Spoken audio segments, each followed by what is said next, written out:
Morning girls. मैं doctor Navita Srivastava, सह आचार्य home science, राजकीय कन्या महाविद्यालय सरवाड़। गर्ल्स, कल अपन ने पढ़ा था बाज़ार के बारे में कि बाज़ार किसे कहते हैं, उसकी अर्थ और परिभाषा। और उसके बाद अपन ने पढ़ा था बाज़ार का वर्गीकरण। तो बाज़ार का जो वर्गीकरण था वो स्थान और क्षेत्र के आधार पर किया था, समय के आधार पर किया था, कार्य के आधार पर किया था, प्रतियोगिता के आधार पर किया था, विक्रय की मात्रा के अनुसार किया था। अब आज अपन अन्य प्रकार के बाज़ार पढ़ेंगे, बाज़ार के प्रकार जो कि इसके अंदर सम्मिलित नहीं थे। जैसे कि हमने नाम सुना है सहकारी बाज़ार। सहकारी बाज़ार क्या होता है? जब बाज़ार का संचालन सहकारी संस्थाओं द्वारा किया जाता है तथा वस्तुएं उचित मूल्य पर खरीदी और बेची जाती हैं, और उसे हम सहकारी बाज़ार कहते हैं। सहकारी बाज़ार में वस्तुओं के मूल्य का निर्धारण दो तरीके से करते हैं, या तो वो सरकार करती है या जो सहकारी समिति होती है जो कि उसका संचालन करती है वो करती है। सामान्यतः सरकार द्वारा ही सहकारी बाज़ार को नियंत्रित किया जाता है, और सरकार विभिन्न स्थानों में अनेक सामान क्रय करने के लिए स्टोर्स में रखती है तथा क्रेता को वस्तुएं उपलब्ध कराती है, जैसे किराना सामान, पटाखे, रंग, वस्त्र, दवाइयाँ, बर्तन, पुस्तकें, कॉपियाँ आदि। वस्तुओं का एक निश्चित मूल्य होता है, निर्धारित कर दिया जाता है, और सौदे की खरीदते समय मोल भाव की कोई गुंजाइश नहीं रहती है। मतलब हम कोई बार्गेनिंग नहीं करते हैं, वहाँ पे एक निश्चित मूल्य बना दिया जाता है। सहकारी बाज़ार कुछ साहसी, उद्यमी और कर्मठ व्यक्तियों के सामूहिक प्रयास से ही चलाए जाते हैं। लोग आपसी समन्वय एवं सहयोग से सहकारी दुकान चलाने हेतु विभिन्न जगहों से उचित मूल्य पर वस्तुएं खरीदते हैं तथा इनका क्रय विक्रय करते हैं।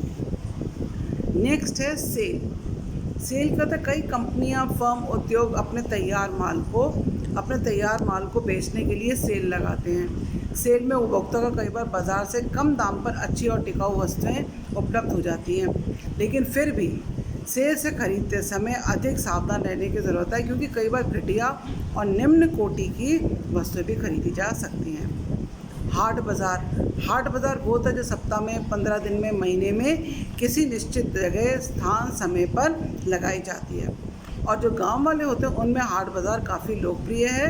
वे अपने खाद्यान्न, पशुधन, फल, सब्जियां हाट में ही बेचने एवं खरीदने आते हैं, अतः उनमें हाट के प्रति काफ़ी उत्साह रहता है। विक्रेता व्यापारी दूर दूर से अपने माल सामान को बेचने आते हैं।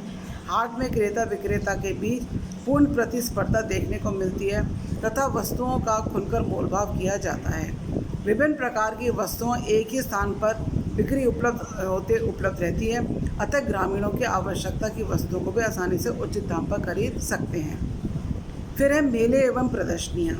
आजकल अपन देखते हैं कि गांव हो, कस्बा हो, शहर हो, नगर हो, यहाँ पे भी हो, महानगरों में समय समय पर मेले और प्रदर्शनियों का आयोजन किया जाता है। जैसे दशहरा मेला, दिवाली मेला, तीज त्यौहार को आ जाते हैं तो उस पर मेला, होली मेला, इन सब पे ये अवसरों पर अपन ये प्रदर्शनियाँ और मेले लगाए जाते हैं। शिक्षा के प्रसार करने, नवीन आविष्कारों, अनुसंधान की जानकारी प्रदान करने, किसी वस्तु का विज्ञापन करने, नए उपकरणों की कार्यप्रणाली एवं उसके उपयोग की जानकारी प्रदान करने के लिए प्रदर्शनी का आयोजन किया जाता है। इसमें विभिन्न स्थानों, प्रांतों से आए वैज्ञानिक, अनुसंधानकर्ता, उद्योगपति, काश्तकार अपने आविष्कार एवं उत्पादों की जानकारी देते हैं। शैक्षिक संस्थान से आए शिक्षक एवं विद्यार्थी अपने कार्य क्षेत्र का मॉडल प्रचार करते हैं तथा जनता में इसका प्रचार प्रसार करते हैं, जैसे सोलर कुकर, प्रेशर कुकर, गोबर गैस प्लांट, धूम रहित चूल्हा, वैक्यूम क्लीनर आदि। इस तरह क्या होता है कि जो भी कृषि वैज्ञानिक खेतों की नवीन जो यंत्र होते हैं, कृषि की नवीन तकनीक होती है, उनकी जानकारी भी किसानों को उपलब्ध कराते हैं। कई बार प्रदर्शनी और मेले में ऐसी दुर्लभ वस्तुएं भी मिलती हैं जिनको कि क्रेता आसानी से, सहजता से उसको मिल जाती हैं, जो कि उसने सोचा भी नहीं होता, उनके बारे में उसको सामान्य व्यक्ति ने कभी कल्पना भी नहीं की थी, और वो चीज़ उसको मिल जाती है। मेले में अनेक वस्तुएं बिक्री हेतु रखी जाती हैं। एक ही स्थान पर विभिन्न प्रदेश के स्टॉल लगाए जाते हैं। कई बार विशिष्ट वस्तुओं के ही मेला लगाए जाते हैं, जबकि कई बार ऐसे मेले लगते हैं जिसमें सब तरह की वस्तुएं मिलती हैं, जैसे खादी मेला, उद्योग मेला, दशहरा मेला, दिवाली मेला आदि। विशिष्ट मेलों में विशिष्ट वस्तुएं ही उपलब्ध होती हैं, जैसे विज्ञान मेला, पुस्तक मेला आदि में। इनमें मेले के दौरान पुस्तकें और विज्ञान के उपकरण आदि का प्रचार प्रसार और विज्ञापन किया जाता है। नेक्स्ट है आपका सुपर बाज़ार। सुपर बाज़ार क्या होता है? बड़े बड़े नगरों, महानगरों में सुपर बाज़ार की स्थापना की जाती है। इस बाज़ार में उपभोक्ता एवं उत्पादक के बीच में सीधा लेन देन होता है तथा अच्छी गुणवत्ता वाले वस्तुएं उचित कीमत पर उपभोक्ता को मिल जाते हैं। सुपर बाज़ार का मुख्य उद्देश्य यही होता है कि उपभोक्ता को दलाल, बिचौलियों एवं मध्यस्थों से बचाया जाए, क्योंकि किसी भी वस्तु के उत्पादन के बाद विक्रय हेतु जितनी अधिक संख्या में दलालों, बिचौलियों आदि की सहायता ली जाती है, वस्तु की कीमत उतनी अधिक बढ़ती है। अतः वस्तुएं महंगी होती हैं क्योंकि दलाल, बिचौलिए आदि भी लाभ कमाते हैं। सुपर बाज़ार में सभी तरह के उत्कृष्ट उच्च कोटि के सामान कम कीमतों पर बिक्री हेतु उपलब्ध रहते हैं। सुपर बाज़ार का निर्माण और संचालन जनता द्वारा किया जाता है। उत्साही, कर्मठ, कुशल, साहसी व्यक्ति इसके सदस्य होते हैं। कम कीमत एवं वस्तु की उचित गुणवत्ता के कारण ये बाज़ार जन सामान्य में काफ़ी लोकप्रिय होते हैं। खाद्यान्नों में मिलावट की संभावना बिल्कुल नहीं के बराबर होती है। महानगरों में सुपर बाज़ार विभागीय स्टोर की तरह काम करता है, जिसके एक भाग में केवल किराने का सामान तोड़कर पैक किया जाता है। दूसरी जगह पर बर्तन, क्रॉकरी, वस्त्र, पटाखे, रंग, सौंदर्य प्रसाधन आदि रखे जाते हैं। उपभोक्ता को अपनी पसंद एवं आवश्यकता के अनुसार सामान लाकर गेट या काउंटर पर रखना होता है तथा कीमत के अनुरूप भुगतान करना पड़ता है। और एक होते हैं हाथ के ठेले। और कौन बाज़ार का कहेंगे, वर्तमान में जनसंख्या वृद्धि और नगरों में की सीमा में निरंतर वृद्धि होने के कारण बाज़ार अब दूर दूर होने लगे हैं। इस कारण हाथ ठेले अब आजकल काफ़ी उपयोगी और लोकप्रिय सिद्ध हो गए हैं। बाज़ार दूर होने, समय अभाव एवं परिवहन के साधनों में कठिनाई, असुविधा के कारण गृहिणियाँ प्रतिदिन बाज़ार जाकर दैनिक आवश्यकता की वस्तुएं क्रय नहीं कर पाती हैं, जैसे साग, सब्जी, फल आदि। ऐसी दशा में हाट ठेले गृहिणियों के लिए वरदान साबित हुए हैं, परंतु ताज़ी सब्जियां घर बैठे उपलब्ध हो जाती हैं। और कई बार क्या होता है कि हाट ठेलों से सामान क्रय करना बाज़ार की अपेक्षा थोड़ा महंगा भी अवश्य होता है, लेकिन घर बैठी जब हमें ताज़ी सब्जी मिल जाती है तो हमें ये अच्छा लगता है कि चलो कोई बात नहीं, महंगी ही सही, लेकिन हमें ताज़ी चीज़ मिल गई है। आजकल बेरोज़गारी के कारण हाट ठेलों की संख्या भी काफ़ी बढ़ गई है, जिससे वस्तुओं उचित मात्रा कीमत में वस्तुएं उपलब्ध हो जाती हैं। मगर ध्यान रहे, ठेले वालों से वस्तुओं की क्रय सोच समझकर की जानी चाहिए। कई बार घटिया माल होने के कारण भी हमें ठगे जाने की संभावना रहती है।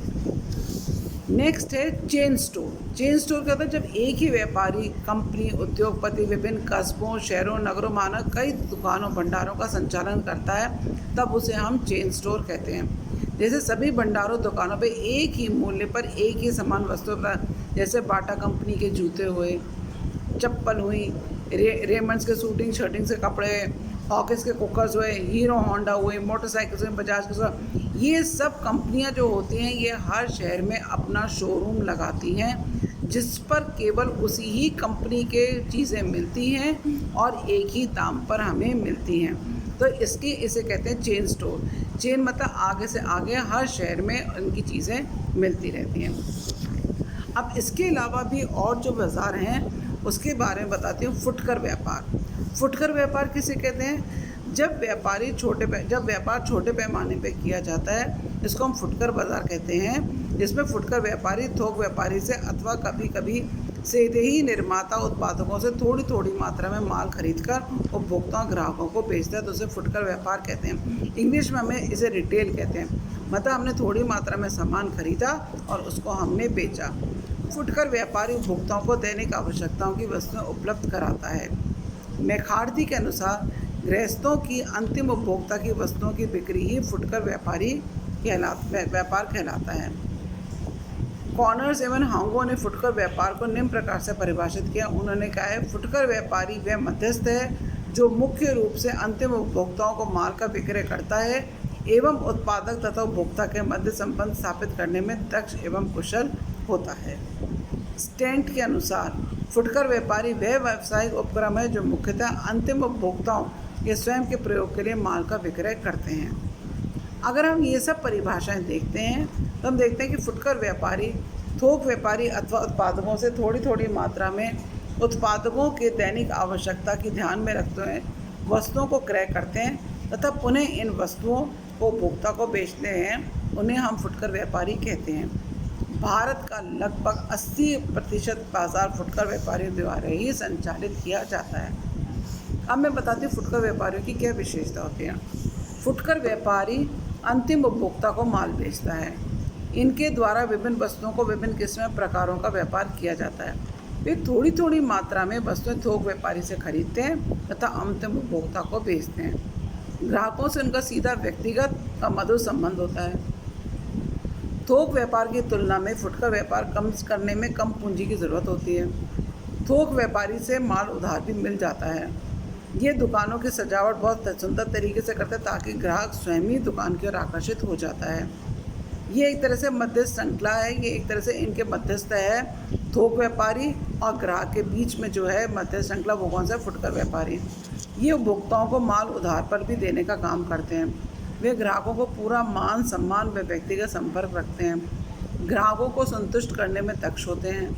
इनकी दुकानें बस्ती के बीच में बनी हुई होती ताकि अधिकाधिक ग्राहकी हो सके। अधिकांश फुटकर व्यापारी अकेले ही व्यापार के मालिक होते हैं, परंतु कभी कभी कुछ लोग अथवा सौंदर्य साथ मिलकर साझा व्यापार भी करते हैं। फुटकर व्यापारियों का विक्रय क्षेत्र सीमित होता है। नेक्स्ट अपन फुटकर व्यापारी के अलावा आज हम इसके बारे में पढ़ेंगे क्या कहते हैं, विभागीय भंडार। विभागीय भंडार जिसे हम कहते हैं इंग्लिश में डिपार्टमेंटल स्टोर। विभागीय भंडार का आशय है किसी ऐसी बहुत बड़ी फुटकर व्यापार करना संस्था है जिसका एक ही भवन में कई विभाग होते हैं। जैसे तुमने अगर रिलायंस फ्रेश देखा हो या तुमने कोई मॉल्स देखे हो जहाँ पे कि एक ही भवन में कई विभाग होते हैं और उन विभागों में भिन्न प्रकार की वस्तुएं बेची जाती हैं। प्रत्येक विभाग अपने अपने आप में एक दुकान होता है। इन विभागों में उपभोक्ता के प्रयोग की लगभग सभी वस्तुएं बिक्री हेतु उपलब्ध रहती हैं। किसी विभाग में खाद्य सामग्री बेची जाती है तो किसी में दवाइयाँ, किसी में रेडीमेड गारमेंट्स, तो किसी में सौंदर्य प्रसाधन। कहने का अर्थ है विभागीय भंडार में सुई से लेकर उपभोक्ता के लिए नित्य प्रयोग में आने वाली सभी वस्तुएं बिक्री हेतु उपलब्ध रहती हैं। दूसरे शब्दों में हम कहें तो विभागीय भंडार में सुई से लेकर हवाई जहाज तक की बिक्री होती है। इन सभी विभागों में नियंत्रण एक ही व्यापारी फर्म कंपनी का होता है। अतः विभागीय स्टोर एक बहुत बड़ी दुकान है जिसका स्वामित्व एक ही संस्था के हाथ में रहता है। अब मैं इसके बारे में अगर तुम्हें विभाग की परिभाषा बताऊं तो वो ये है, जेम्स स्टीफेंस के अनुसार एक ही छत के नीचे एक भंडार जो कि बहुत ही प्रकार की वस्तुओं का फुटकर व्यापार करता है। एविलियन थॉमस ने कहा है, विभागीय भंडार एक विशाल फुटकर संस्था है जिसमें एक ही भवन में कई विभाग होते हैं और प्रत्येक विभाग अपने आपस में एक पूर्ण इकाई है तथा एक विशेष प्रकार की वस्तुओं का व्यापार करता है। अब मैं बताती हूँ विभागीय स्टोर की क्या विशेषता है। हम एक ही छत के नीचे सारा सामान रहते क्या है, एक तो नकद विक्रय होता है। विक्रय का काम नकद में किया जाता है, उधार देने की कोई सुविधा नहीं होती है। केंद्रीय स्थिति होती है, मध्य भाग में व्यवस्थित होता है। अधिक से अधिक ग्राहक आते हैं, खरीदारी और समानता से करते हैं, सुगमता से, और आने जाने में कोई असुविधा नहीं होती। फिर एक ही दुकान में एक ही इकाई, हमें अलग अलग नहीं जाना पड़ता। एक ही दुकान पर हम स्वतंत्र रहते हैं, कहीं से भी किसी कैसे ले लेते हैं। भिन्न भिन्न प्रकार की वस्तुएं, एक ही छत के नीचे हमें भिन्न भिन्न प्रकार की वस्तुएं मिल जाती हैं। सेवा भाव, विभागीय भंडार का तो मुख्य उद्देश्य यही होता है कि ग्राहकों की सेवा करना और अधिकतम संतुष्टि प्रदान करना। ग्राहकों को सामान खरीदने के लिए इधर भटकना नहीं पड़ता तथा उनकी पसंद एवं रुचि की सभी वस्तुएं एक ही स्थान पर उचित मूल्य में उपलब्ध हो जाती हैं और उपभोक्ता की सुविधा के लिए जलपान गृह और मनोरंजन केंद्र, वाचनालय, पुस्तकालय आदि का भी प्रबंध रहता है। विशिष्टीकरण, विभागीय भंडार में जो वस्तुएं बिक्री हेतु रखी जाती हैं वे उच्च कोटि की होती हैं तथा बाजार भाव से इनका मूल्य कम हो रहता है। फिर केंद्रीय स्वामित्व, प्रबंध एवं नियंत्रण, विभागीय स्टोर में कई विभाग ऐसे होते हैं जो स्वतंत्र रूप से अपनी अपनी वस्तुओं का विक्रय करते हैं, परंतु उन सब विभागों का स्वामित्व किसी फर्म, संस्था, कंपनी के अधीन होता है और उसके ही आदेश निर्देशों पर समस्त विभागों का प्रबंध और नियंत्रण किया जाता है। धनी वर्ग की आवश्यकता की पूर्ति, विभागीय स्टोर में वह सारी चीज़ें होती हैं जो बिक्री हेतु उपलब्ध रहती हैं जिन्हें धनी वर्ग अपनी आवश्यकता की पूर्ति के लिए क्रय करता है।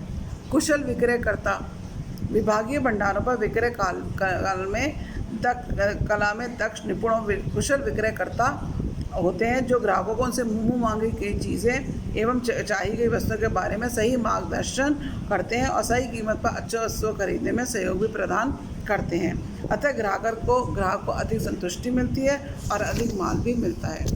एंड लास्ट, शहरी संस्था। विभागीय स्टोर जो होते हैं वे विशुद्ध रूप से शहरी संस्था है। गाँवों में तो ये उपलब्ध नहीं है, परंतु भारत जैसे विशाल देश में जहाँ की अधिकांश जनता लगभग 70 से अधिक गाँव में निवास करती है, अतः वे इस लाभ से वंचित रह जाते हैं। भारत में मुंबई, कलकत्ता जैसे बड़े बड़े शहर और महानगरों में ऐसे विभागीय स्टोर स्थापित रहते हैं।